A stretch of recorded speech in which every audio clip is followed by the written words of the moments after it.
Assalamualaikum warahmatullahi wabarakatuh.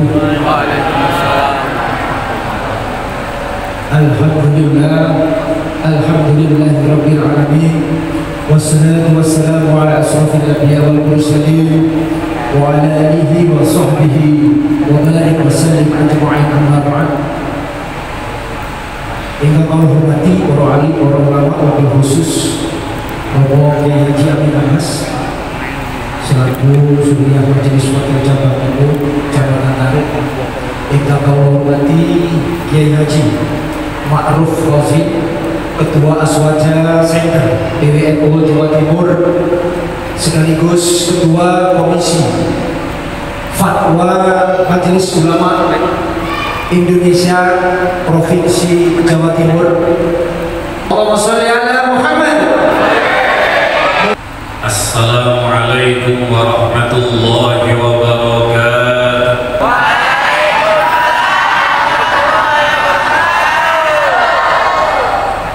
Alhamdulillah, wassalatu wassalamu ala rasulillah Sayyidina Muhammad ibn Abdillah wa ala alihi wa sahbihi wa wala hama ba'du. Sangat kula muliakan sesepuh kula kaliman jenengan Suriah MWJ UKI, Ketua MUI Kecamatan Tarik, Tretan Pulau sederek kawula ingkang jajaran Suriah, para kiai, para ustad, bapak kepala desa, para ibu nyai, kula langsung translate mawon mana dalil kula kalimat jenengan kan sering ngaku punya sanad, tapi sanad itu harus terbukti. Boten saged mengaku sanad tetapi tidak ada buktinya. Makanya kula nyuwun tentang Mas Boy ini ada proyektornya. Asli ini kula nggih butuh mobil jaga-jaga, tapi ternyata sampun wonten. Kalau Ramadan tempat diturunkannya Al-Qur'an sampun jelas kok. Tepatnya dinten lan tanggal dinten niki ayatnya wonten surah Al-Anfal. In kuntum amantum billahi wa ma anzalna ala abdina yawmal furqan yawmal taqal jam'an. Kapan tepatnya Al-Quran itu diturunkan? Al-Quran diturunkan pen ayat niki bersamaan dengan bertemunya dua pasukan, yakni dalam perang Badar. Kapan menikah? Al-Hafidh Abul Fida Muhammad bin Ismail yang kita kenal dengan istilah Imam Ibnu Katsir, beliau meriwayatkan dari cucu Sayyidina Nabi Muhammad yang menikah Sayyidina Hasan. Yang dimaksud bertemunya dua pasukan menikah adalah tidak lain tanggal 17 Ramadan kemarin. Kalau ini nopo kedah nepai boten kedah nepai, boten kedah pres. Sing penting kalau kalian jenengan sampun semerep. Misalnya malam ini malam yang ke-20, sekali lagi sampun angsal, sampun benar. Kalau kalian jenengan sampun semerep. Understand no boten ini? Kata sing mantuk-mantuk no ini. Dalam pengawasan kok mantuk-mantuk berarti maknanya no boten mesti. Tiga maknanya. Boleh jadi macam understand atau ngantuk, atau kalau waktu maghrib dukone warakan sing putih ini warakan tiga-tiga ini intine kulo kalimat dengan sampun leres. Al-Quran meniko proses turunnya Al-Quran niku enten 3 tahap. Itu pertama adalah dari Lauhil Mahfuz ke Baitul Izzah. Proses berikutnya dari Baitul Izzah kepada Rasulullah. Yang dimaksud berkaitan dengan 17 Ramadan inggih menika yang berkaitan dari Baitul Izzah dumateng Rasulullah di Gua Hira. Sampun nanti Mekah napa dereng? Kalau doakan mungkin sing harus ketumindah haji lalu. Doakan yang berangkat dulu adalah Allah yang Allahumma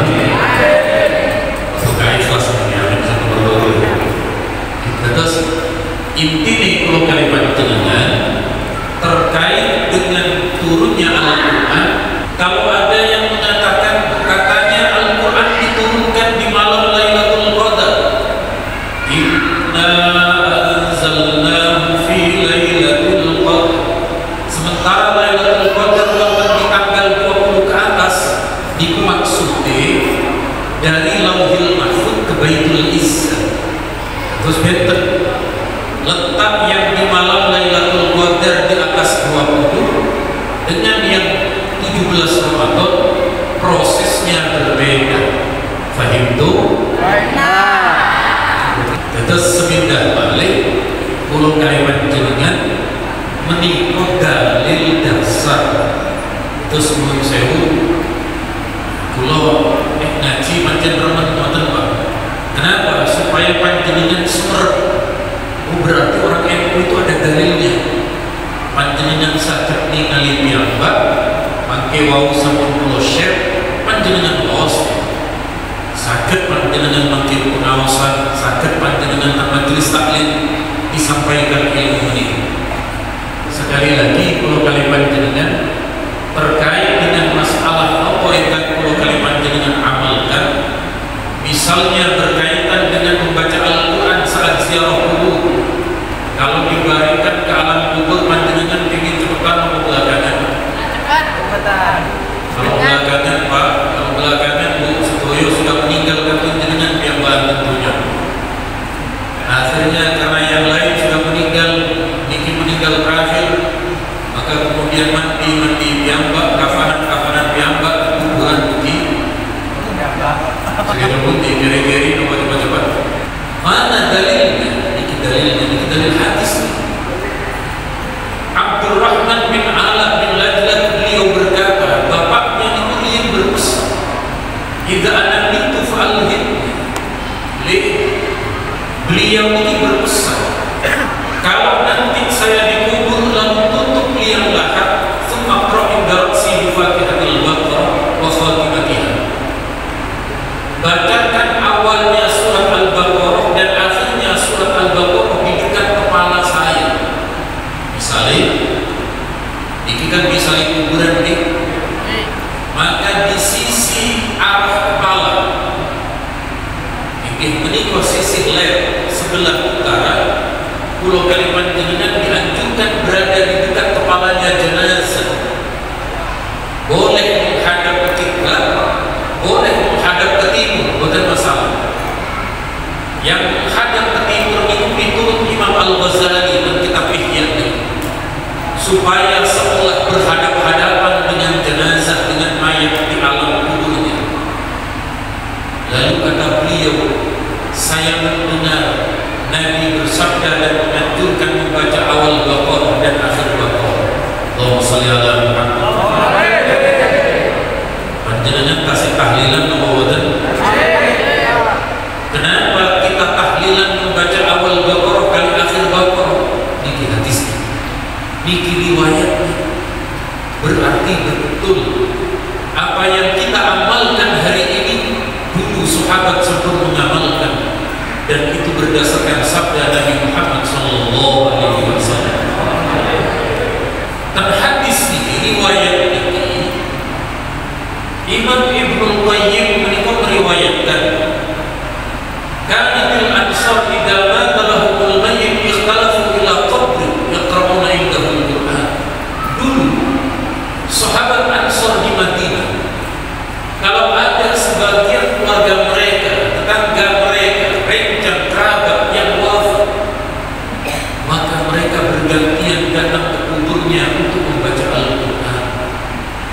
Menurut saya, dulu sahabat sempat mengamalkan membaca Quran, kok baru hari ini dikatakan bid'ah? Hadza minal kasibin, kasib untuk Tuhan itu. Apa Pak? Apa Bu? Pulau kalimat jenengan, apa yang kita amalkan hari ini saat ziarah kubur, itu yang sampai diamalkan. Kalau ada orang yang mengatakan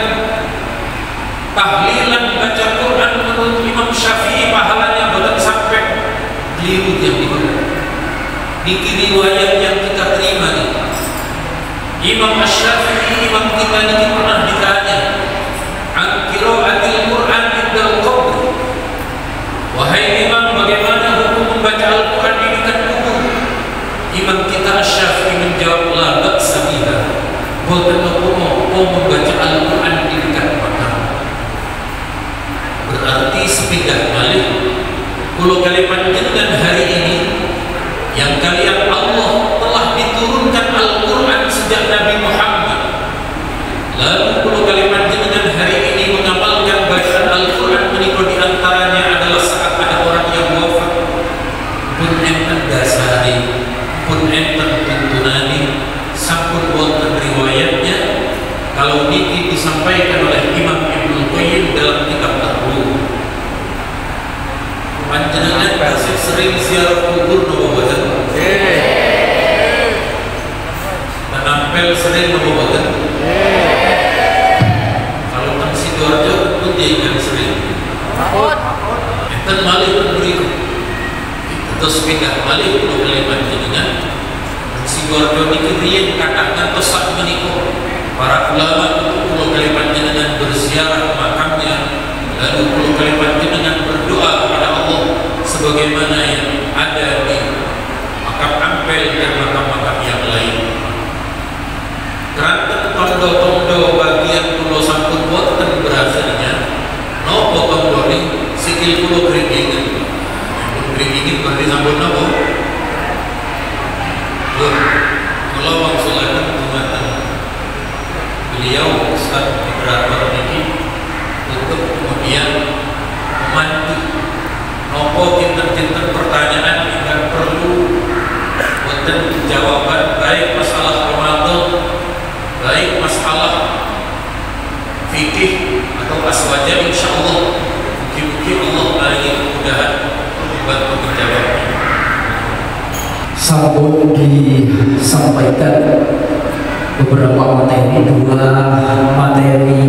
Yang pertama tentang nuzul Quran, mulai dari histori dan seterusnya, sampai dengan salah satu contoh aktivitas pembiasaan warga Nahdlatul Ulama, ziarah kubur, di mana ziarah kubur itu salah satunya ada kegiatan mengaji Al-Quran. Tadi juga sudah disampaikan beserta dengan dasar dan dalilnya. Barangkali yang sudah disampaikan Pak Yai Haji Khosyif Ma'ruf masih dikembangkan lagi dengan hal-hal yang perlu dipahami, monggo. Sehingga ini adik-adik santriwati juga boleh bertanya, mas-mas santriwan dari Pondok Pesantren Putra Al-Hidayah juga boleh bertanya, terlebih-lebih jamaah bapak-bapak, ibu-ibu, para emak-emak di belakang itu barangkali juga mungkin ada sesuatu yang dipertanyakan, monggo. Mari kita jadikan malam ini sebagai kajian ilmu, tolabul ilmi kita, untuk memperkaya hasanah keilmuan kita. Nonton ya? Nah, ini monggo. Ada? Kalau tadi, oh ada. Nah, ya monggo. Di situ saja kalau coba Mas Boy. Nah, monggo. Ya, langsung nama, ya, nama dan dari mana? Langsung pertanyaan. Kalau nggak cukup maju sedikit Pak, maju sedikit. Satu dari, yang kedua ada dari ibu-ibu, oh dari ada Ustadz Mahfud, Ustadz Said, Ustadz Mahfud dulu ya yang kedua, yang ketiga dari Ustadz Said. Monggo, yang pertama dari santriwati nama dan dari mana dan langsung ke pertanyaan. Monggo.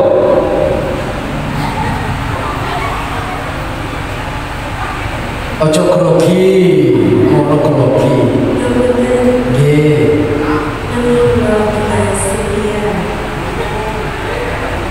Dugi Pondok Pesantren Al-Hidayah.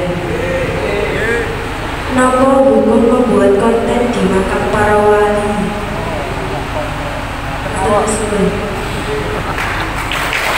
Pertanyaan yang sangat bagus, sangat milenial ya. Membuat konten. Sedikit anak ini sekarang vlog. Abang Nur Dio ini rajanya vlog ya. YouTuber kita ya. Jangan lupa like, subscribe. Tak perlu tenang hari. Allah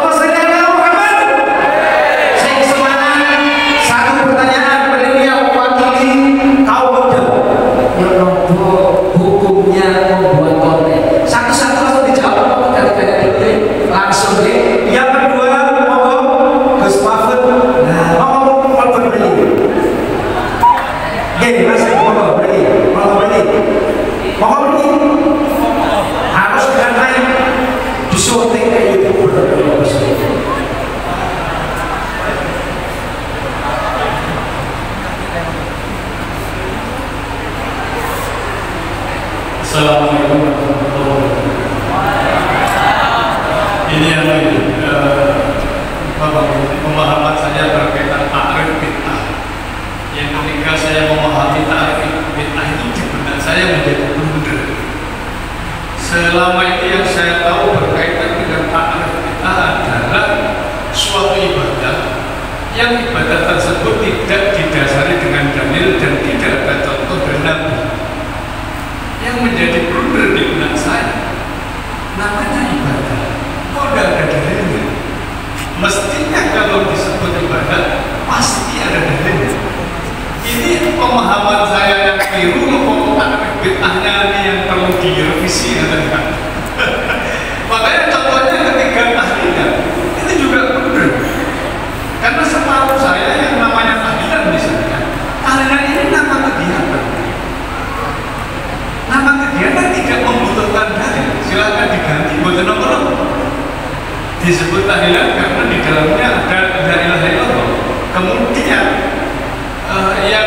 yang mestinya dinilai kan zikir di dalamnya. Kalau zikir tentu tidak kurang dalil baik di Al-Quran di dalam hadis. Maka ketika misalnya tahlilan sebagai contoh kita itu pemahaman saya nggak nyambung. Nah kalau misalnya contoh ibadah yang kita itu apa? Pemahaman saya sholat pakai bahasa Indonesia. Sholatnya ada dalilnya, pakai bahasa Indonesia tidak sesuai dengan petunjuk. Saya kira itu Yai Madrasul penjelasannya nanti saya tunggu. Alhamdulillah. Pertanyaan yang kedua tentang khusus lebih kepada definisi bid'ah, gitu ya. Diambil contoh beliau ini padahal ya bendinanya yang bebek tahlil. Cuman ada memakai istilah kadang jenenge olah pikir blunder. Sing oleh ngomong niku blunder iki babalan kan boleh blunder salah tepat. Niku blunder istilah. Allahumma sholli ala Muhammad. Yang ketiga, monggo. Ustaz Said maju deh. Siapa ini? Ini gak maju ya. Tolong ya maju. Nah, ini monggo. Assalamualaikum warahmatullahi wabarakatuh. Langsung banget ya ini di era modern ini kita memang tidak bisa terhindar dari hukum atau penjelasan yang ada dalam Al-Quran maupun dalam hadis. Yang saya tanyakan, membaca Al-Quran itu pasti mendapat pahala. Hurufnya satu huruf saja kita mendapatkan pahala, apalagi yang banyak. Pertanyaannya, bagaimana jika pembacaannya itu direkam? Apakah yang termasuk beda ini nilainya? Apakah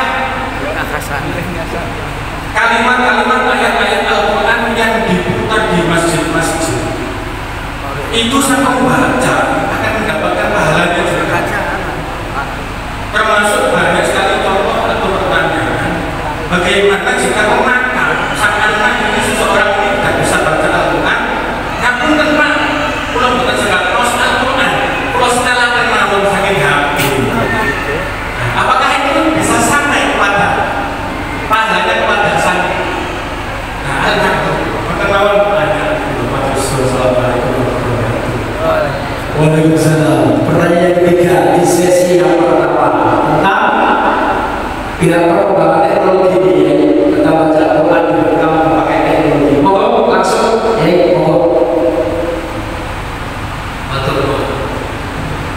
Pertama soal konten di makam wali itu diperinci kalau memang untuk menjadikan daya tarik orang bersilau betul masalah, atau kemudian mengungkap sejarah wali tersebut, misalnya makam Sunan Giri, makam Sunan Bonang, panjenengan kemudian Bonang ini rekam kiambak, lalu panjenengan sebutkan profilnya.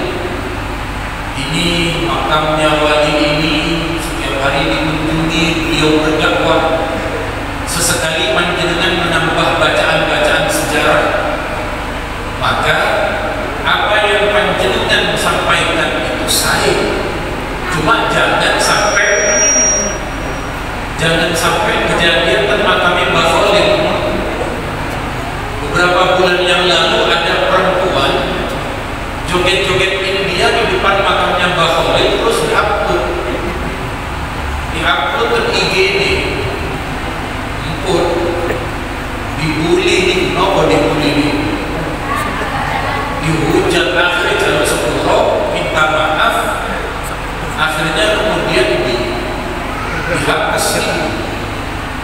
Terus piyambak ini di depan masjid Mbah Khalil itu joget piyambakan, gara-gara musiknya joget ngomong, lalu diedit, diparingi musik India, apa nanti KP itu ingin menunjukkan kalau dia berada di makamnya Mbah Khalil, tapi kok joget-joget itu yang kemudian betul leres.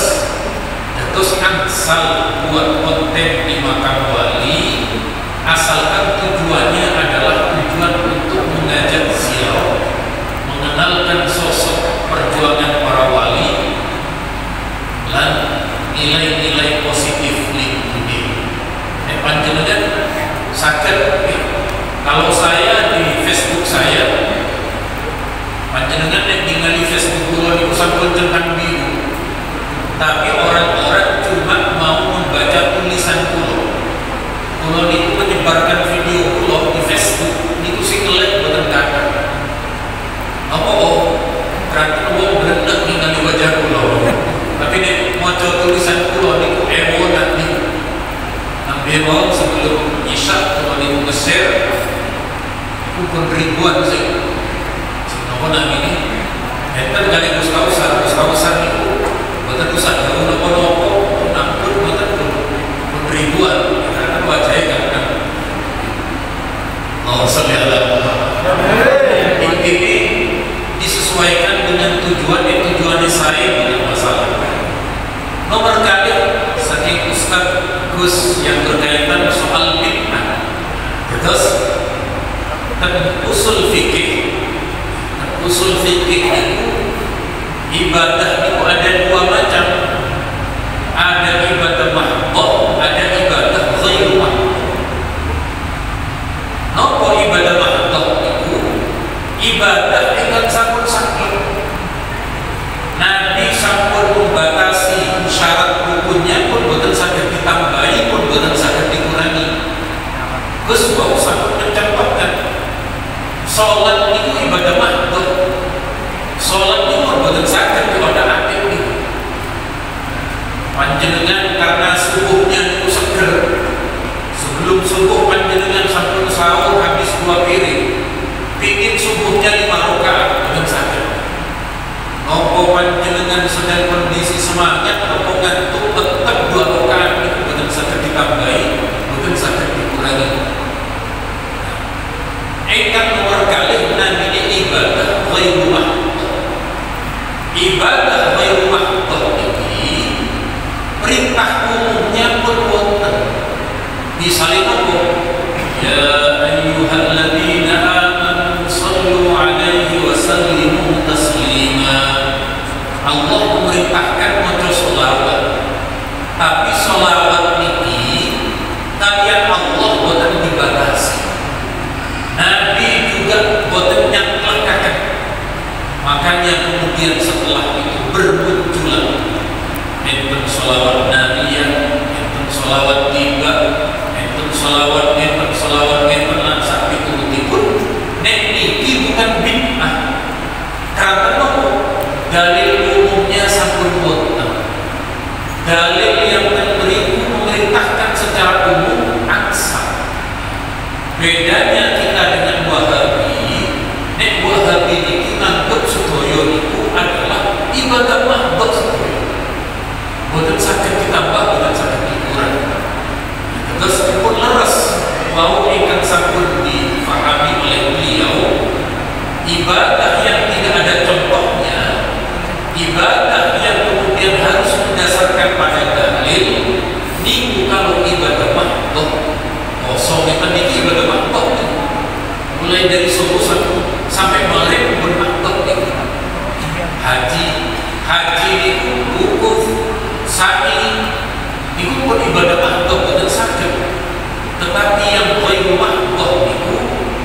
misalnya zikir, metode dakwah, dan itu sakit untuk kemudian menggunakan dalil-dalil umum atau sesuatu yang akan sampun beliau sampaikan. Intinya sekali lagi pemahaman beliau pun leres. Cuma kalau kalimat jenengan perlu membedakan mana ranah ibadah mahdoh, mana ibadah ghairu mahdoh. Ibadah ghairu mahdoh ini kalau kalimat jenengan enten kelonggaran beri, meskipun dituduh bid'ah, lam yurokanna, maka usah direken teman-teman. Allahumma sholli ala Muhammad. Maka itu selawat paling bagus. Berikut lanjut. Lanjut lagi. Berkembang tinggi badri berkembang. Nomor 3. Bagaimana hukum hasil rekaman res tenbasul masakil? Hasil rekaman niku boten enten kaitan hukum. Kula ulangi, hasil rekaman niki boten enten dampak hukumnya. Napa contohnya? Kalau wau enten muadzin yang ada, ranten ada di seketok dan ada yang langsung sunnah menjawab. Tapi panjenengan mirengaken ada kok saking radio Yasmara sing rekaman boten sunnah menjawab ada. Kula kalimat jenengan nek enten kiai tumo sunnah untuk membaca ani. Apa pilpres kan berbantu nih. Kalau khawatir nek maca amin yang niki dianggap tim sukses. Padahal kan calonnya bukan sukses, timnya sih sukses. Oh, sallallahu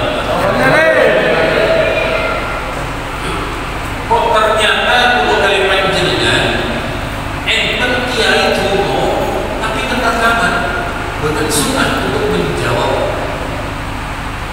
Enten malih membaca Al-Quran kalla la tuti'hu wasjud waqtarib. Biasanya enten apa?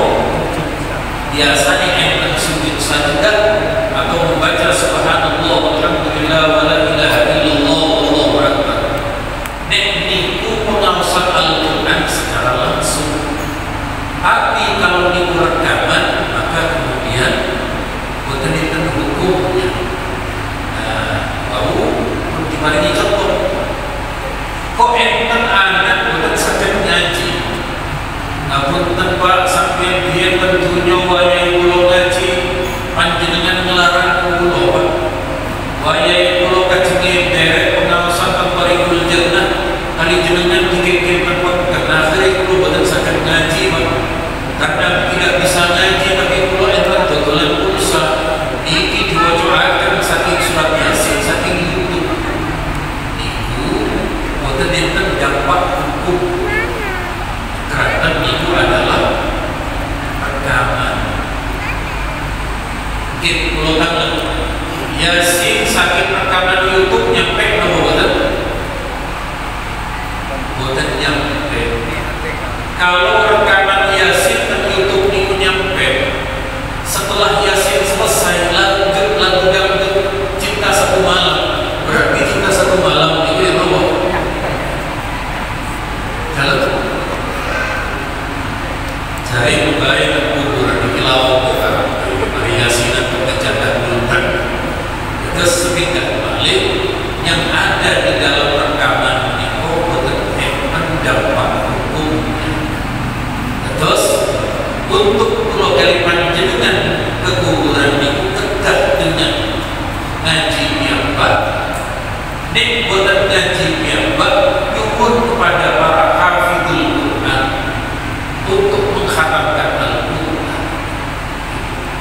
Terus boten saged nek rekaman itu boten saged. Tegak langsung. Nek boten lah segitu. Panjenengan sudah dawuh pen khataman Quran mulai 1 juz pertama sampai 30 nih di setel nomor di noni. Terus sekali lagi ini wonten keputusan Basul Masail itu bahwa apa yang dihasilkan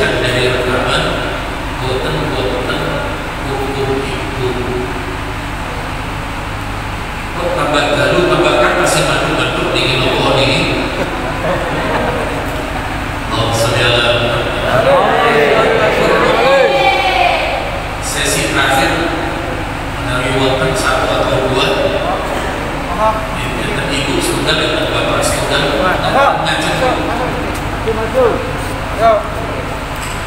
Mikir. Assalamualaikum warahmatullahi wabarakatuh. Al-ulama warasatul anbiya. Ulama situs budi yang menjadi pewaris. Kalau memang sampai sekarang itu pastinya relevan, bisa dicontohkan. Panutan seperti apa ulama situs budi semakin itu sadar.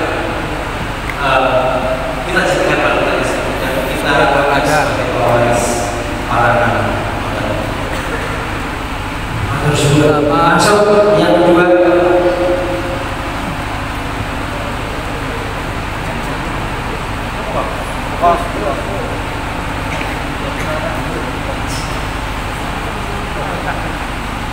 Bismillahirrahmanirrahim. Langsung Ustaz, yang saya mau tanyakan di sini adalah hubungan antara nuzulul Quran sama Lailatul Qadar.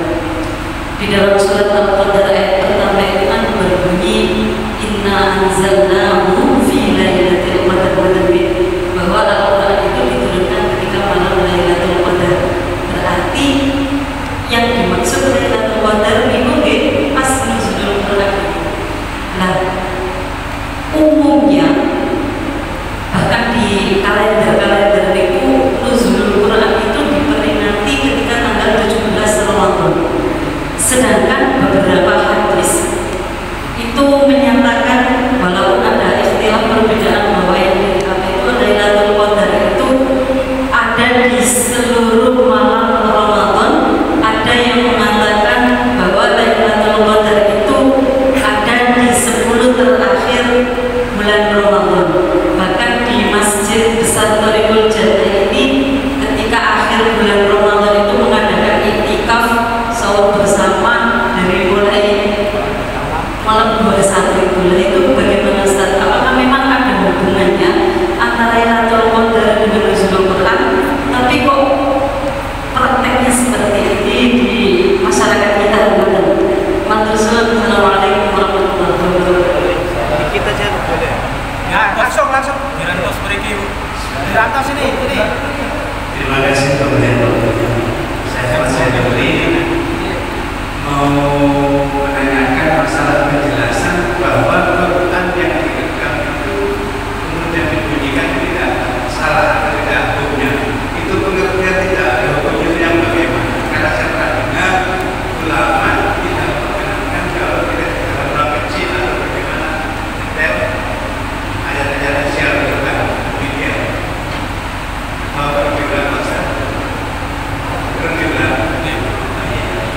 Begini tadi penjelasan dari Pak Ustaz bahwa Quran yang rekaman itu disebar tidak berpengaruh atau tidak ada hukumnya kan begitu. Nah, dan pengertian tidak ada hukumnya ini saya ini karat karena saya pernah dengar penjelasan kalau kita di dalam ruang kecil atau tempat yang tidak bersihkan tidak boleh detail yang sifatnya Al-Quran. Bagaimana pengertian daripada ada hukumnya itu? Demikian, terima kasih.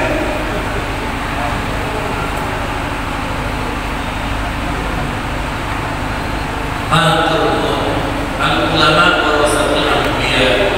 Sinten maksudnya ulama menika? Enten namine Kiai Ahmad Siddiq. Kiai Ahmad Siddiq menika roh Islam sareng kalian Gus Dur. Beliau dawuh teng kitab beliau Fiqh An-Nahdiyah itu syarat ulama 3. Pinten? 3. Pilpres yang berbentuk betul ini. Syarat pertama ulama itu tegas alim, karena memang ulama itu jamak dari kata alim tegas. Maksudnya alim itu mengetahui hukum-hukum agama. Pertama. Nomor kali abid ahli ibadah. Enten yang ilmu di sumber langit, tapi sholat-sholatnya sering kodok sanes kira 10. Yang pertama itu alim, yang kedua itu abid ahli ibadah. Sing nomor 3 arif. Arif itu nopo bijak. Enten kiai alime ilmu luar biasa. Ibadahnya masjid sergap. Tapi kalau mau kampung misu-misu. Kalau wargani sering murid, maka dibuat saya. Panjenengan ningali kiai Miftahul Afyar, panjenengan ningali yai-yai, ningali wajahnya Gus-mus, itu pun terduh, ningali pun terasa tentram. Dikatakan ini alim, abid, arif, 3A. 3A itu syaratnya. Jelas lagi. Pun saya baru slide ingkang nuzul Quran. Slide yang nuzul Quran titik yang 3 proses itu yang terus menanda ini atas pun saya ibu saya tinggal ya atas kita Al-Quran itu turun mengalami 2 proses turunnya Al-Quran. Quran yang kita peringati tanggal 17 niku Quran diterima. Niku Quran yang dari Baitul Izzah pada Rasulullah. Niku wau awal sampai kula sampaikan riwayatnya tanggal 17 Ramadan. Kalau yang inna anzalnahu fi lailatul qadar niku dari Lauhil Mahfuz ke Baitul Izzah. Terus ibaratnya berkata, ibaratnya panjenengan mau ke Mekah niku dari Juanda ke Jeddah, dari Jeddah baru ke Mekah.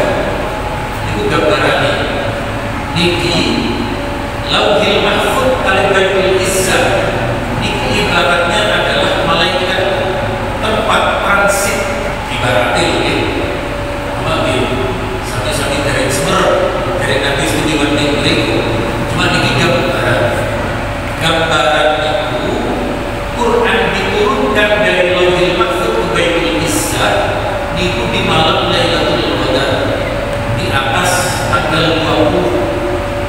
Malaikat Jibril membawa dari Baitul Izzah kepada Rasulullah niki 17 Ramadan.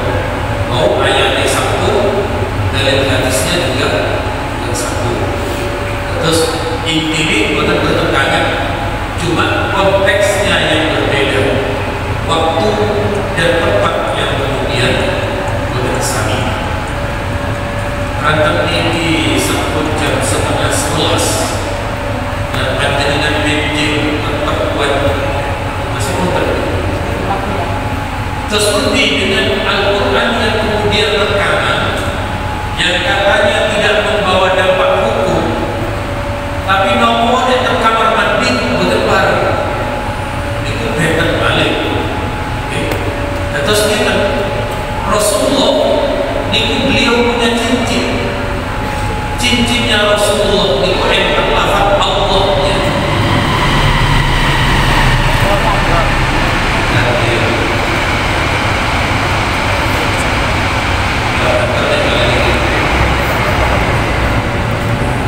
Rasulullah niku kalau beliau mau masuk ke kamar mandi ali-alinya mau ali-ali cincinnya niku oleh Nabi diletakkan di luar sehingga di kamar mandi niku bukan tempat yang berkaitan dengan meskipun Quran menurut saya Quran itu memang tidak ada dampak hukum tapi secara etika. Terus enten hukum, enten etika. Etika itu apa? Akhlak.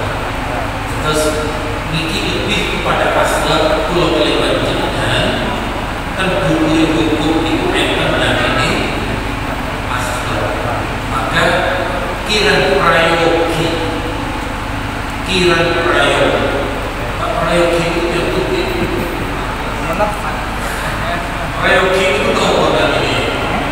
bisa dilakukan. Kurang baik, kurang baik.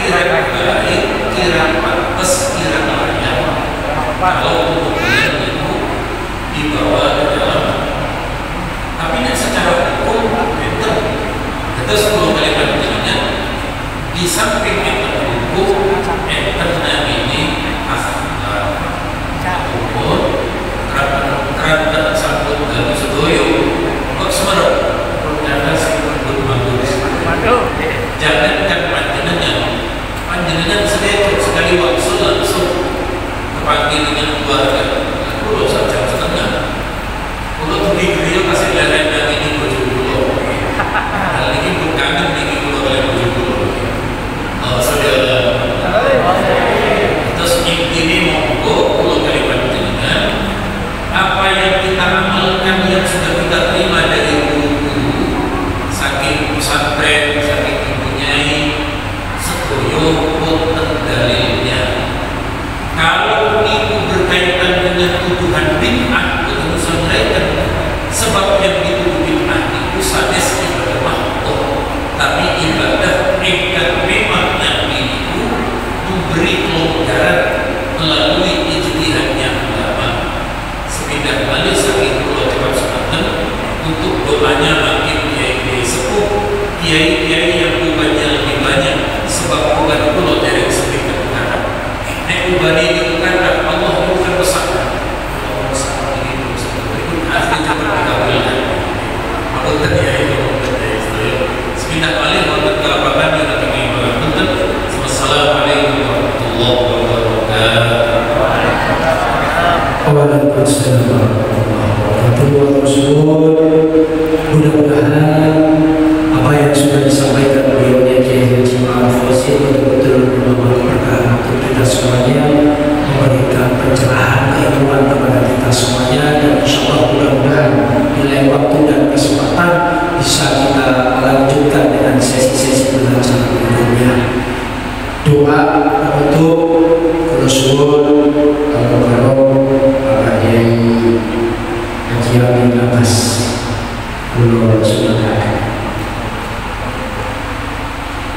Al-Fatihah.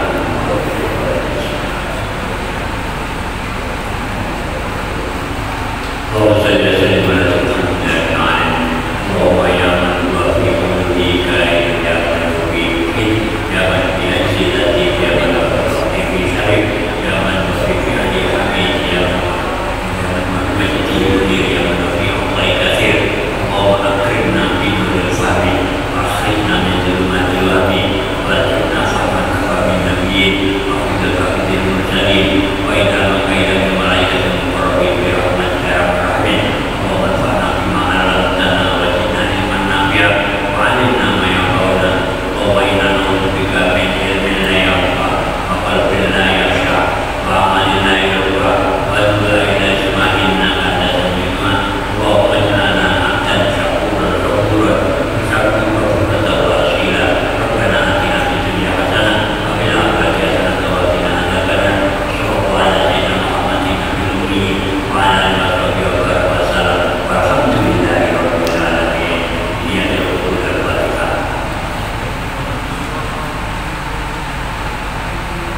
Jika kesempatan saya kembalikan